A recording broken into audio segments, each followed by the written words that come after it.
एक बार एक व्यक्ति गौतम बुद्ध के आश्रम में रहने आया। आश्रम की शांति में 2 दिन बीत जाने के बाद वह बुद्ध के पास जाता है और कहता है, बुद्ध, मेरे मन में कुछ प्रश्न उठ रहे हैं, मैं उनका उत्तर जानने के लिए यहाँ आया हूँ। बुद्ध ने कहा, पूछो, आपका प्रश्न क्या है? उस आदमी ने कहा, बुद्ध, मैं अपने जीवन से बिल्कुल भी खुश नहीं हूँ। दुखों और परेशानियों के पहाड़ ने मेरे जीवन को नर्क बना दिया है। मेरे जीवन में कुछ भी ठीक नहीं चल रहा है। मैं जानना चाहता हूँ कि मेरे साथ यह सब क्यों हो रहा है, मैं इतना बदकिस्मत क्यों हूँ। बुद्ध ने कहा, सबसे पहले तुम मुझे बताओ कि इसका कारण क्या है। आपके दुख के लिए वे कौन सी बातें हैं जिनके कारण आप इतने परेशान और चिंतित हो गए। बुद्ध के प्रश्न पर कुछ देर सोचने के बाद उस व्यक्ति ने कहा, ये कैसा प्रश्न है? मैंने आपसे एक प्रश्न पूछा और आप उत्तर देने के बजाय पूछ रहे हैं। बुद्ध उस व्यक्ति की बात सुनकर मुस्कुराए। यदि तुम अपने दुख का कारण नहीं जानते हो तो तुम मुझसे यह उम्मीद कैसे कर सकते हो कि मैं तुम्हारे दुख का कारण जान पाऊंगा। व्यक्ति ने कहा, बुद्ध, लेकिन लोग कहते हैं कि आप भगवान हैं, आप सब कुछ जानते हैं, आप लोगों के मन को पढ़ते हैं, तब आपको मेरे दुख का कारण पता चल जाएगा। बुद्ध हल्के से मुस्कुराए और गंभीर स्वर में बोले, तुम ये सोचकर गलती कर रहे हो कि कोई आएगा और तुम्हें तुम्हारी सभी समस्याओं से बाहर निकाल देगा, लेकिन ऐसा कभी नहीं होगा। केवल तुम ही हो जो तुम्हें तुम्हारी परेशानियों से बचा सकते हो। महसूस करें कि आपने आत्मज्ञान प्राप्त कर लिया है तो आप अपनी समस्या का समाधान कर सकते हैं। मैं भी आपके जैसा हूँ, फर्क सिर्फ इतना है कि सब कुछ साफ है।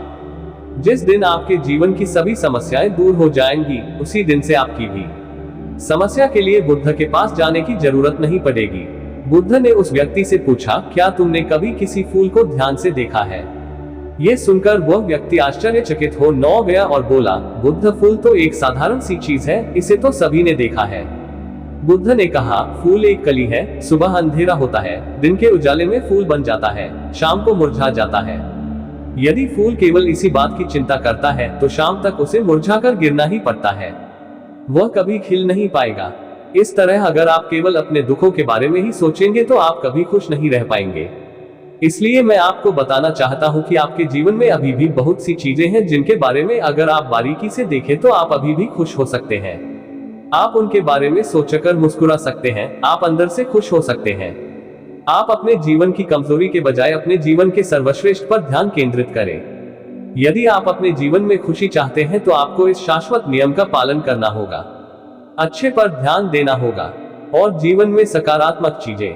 मैं तुम्हें सिर्फ रास्ता दिखा सकता हूँ, मैं तुम्हें दिखा सकता हूँ कि उस रास्ते पर कैसे चलना है, लेकिन तुम्हें उस रास्ते पर चलना होगा। बुद्ध के ऐसे शब्द सुनकर वह आदमी कुछ देर तक शांत बैठा रहा।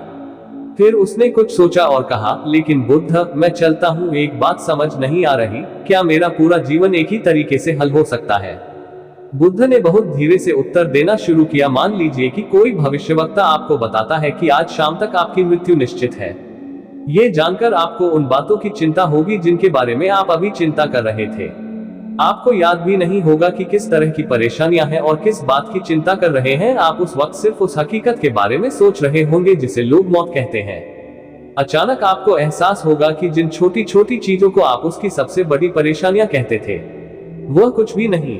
अचानक आपको लगेगा कि चिंता करना बेकार है, आज शाम तक मैं दुनिया छोड़ने वाला हूँ। और आप पाएंगे कि आपके पूरे जीवन के वे क्षण व्यर्थ हो गए जो आपने चिंता, ईर्ष्या और व्यर्थ कष्ट में बिताए होंगे। लोग बोलते तो हैं लेकिन अंदर से कभी स्वीकार नहीं करते कि एक दिन उन्हें भी इस दुनिया से जाना है। उनकी इच्छाएं इतनी प्रबल होती हैं कि वे खुद को अमर मानते हैं। सुख और दुख दोनों ही स्थायी नहीं है, ये हमारे कार्यों और विचारों से निर्मित होते हैं। वह आदमी जो बुद्ध की बातें सुन रहा था टोकते हुए बोला, तो आपके कहने का मतलब यह है कि मैं हमेशा सोचता हूँ कि मैं मरने वाला हूँ? क्या ये सोच मेरी सभी समस्याओं का समाधान कर देगी? नहीं, ऐसा कभी मत सोचिए। आपको बस ये स्वीकार करना होगा कि दुनिया में मेरी उपस्थिति अनिश्चित है। मैं जब तक यहाँ हूँ एक खुशहाल जीवन जीऊंगा। आपके जीवन में जो भी अच्छी चीजें हो रही हैं उनके साथ जिए, वो तुम्हें आंतरिक खुशी और शांति देगी। अपना दिमाग ठीक करो और धीरे धीरे तुम्हारे जीवन की सभी समस्याएं समाप्त हो जाएंगी। व्यक्ति के जीवन के अधिकतर दुख उसकी इच्छा से ही उत्पन्न होते हैं, इसलिए आप अपने मन पर नियंत्रण रखें। यदि आप अपने मन का इलाज एक बच्चे के मन की तरह कर सकते हैं तो आपको आंतरिक शांति महसूस होगी। उस व्यक्ति ने कहा कि आपने मन को नियंत्रित करने की बात कही, आप चंचल मन को कैसे नियंत्रित कर सकते हैं?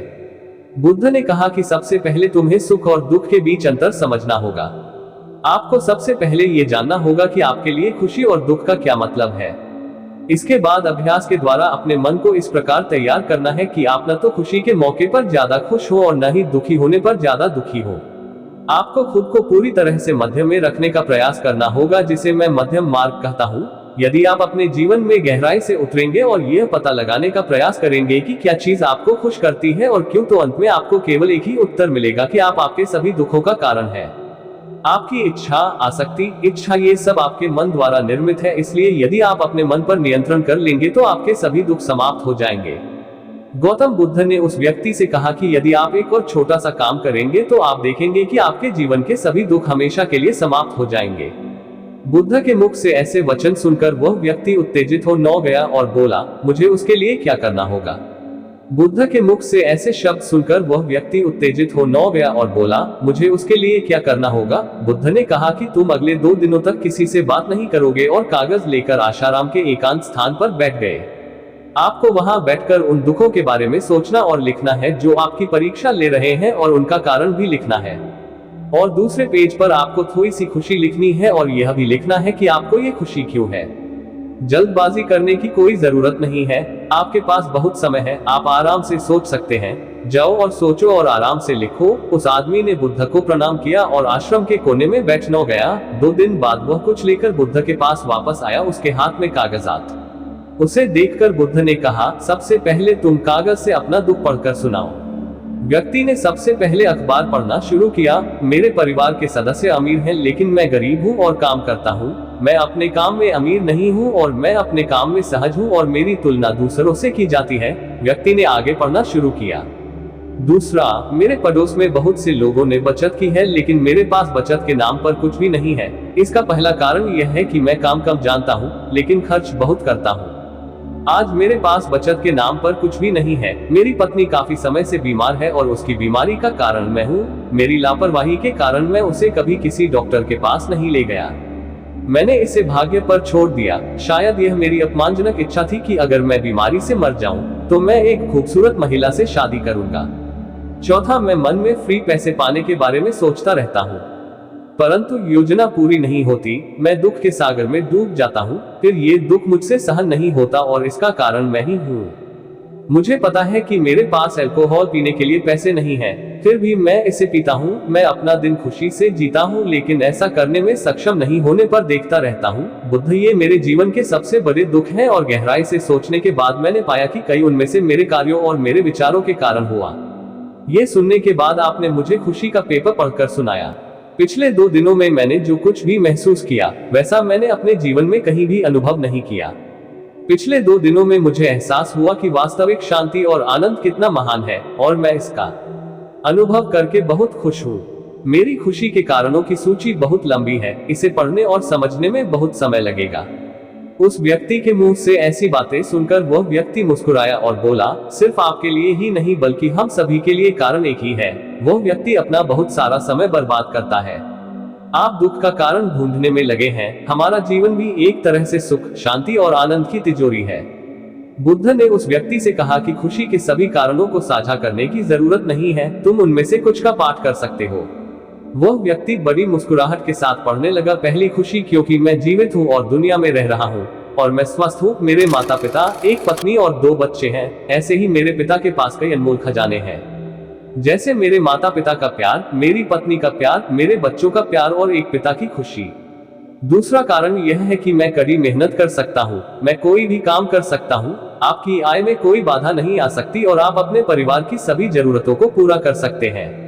मुझे खुशी है कि मैं एक खुशहाल परिवार बना सकता हूँ। मैं अपनी तुलना अपने भाइयों, अपने पड़ोसियों से करता हूँ और आपने कृपा करके मुझे मानवता वाला इंसान बनाया है। सभी बुरी आदतों को छोड़कर आप सुखी और खुशहाल जीवन जी सकते हैं। और मेरे लिए सबसे बड़ी खुशी और सौभाग्य की बात यह है कि मुझे एक जगह मिल जाए और जब तक मैं इस दुनिया में हूँ हमारी इच्छा और आसक्ति ही सभी दुखों का कारण है। मैं खुद को जानने की पूरी कोशिश करूंगा और मैंने कभी नहीं किया। जीवित रहे। अब आप अपने परिवार के पास रह सकते हैं। ये जीवन सबके साथ है। आपके जीवन में कोई भी परेशानी आपको घेरने की कोशिश कर सकती है। जीवन अपने आप से कहने के लिए बहुत छोटा है और इस जीवन में आप चिंताओं और दुखों को खुद पर हावी नहीं होने देंगे। शांति से बैठकर उस दुख का कारण जानने का प्रयास करें और यदि मिल जाए तो उसे नष्ट कर दें। इस तरह आप मानसिक शांति और कभी न खत्म होने वाली खुशी पा सकते हैं। तो दोस्तों, उम्मीद करता हूँ आपको इस कहानी से एक अच्छी सीख मिली होगी। ये कहानी आपको कैसी लगी हमें कमेंट बॉक्स में कमेंट करके जरूर बताएं और इस वीडियो को अपने दोस्तों के साथ जरूर शेयर करें ताकि उन्हें भी इस कहानी से कुछ सीखने को मिल सके। धन्यवाद।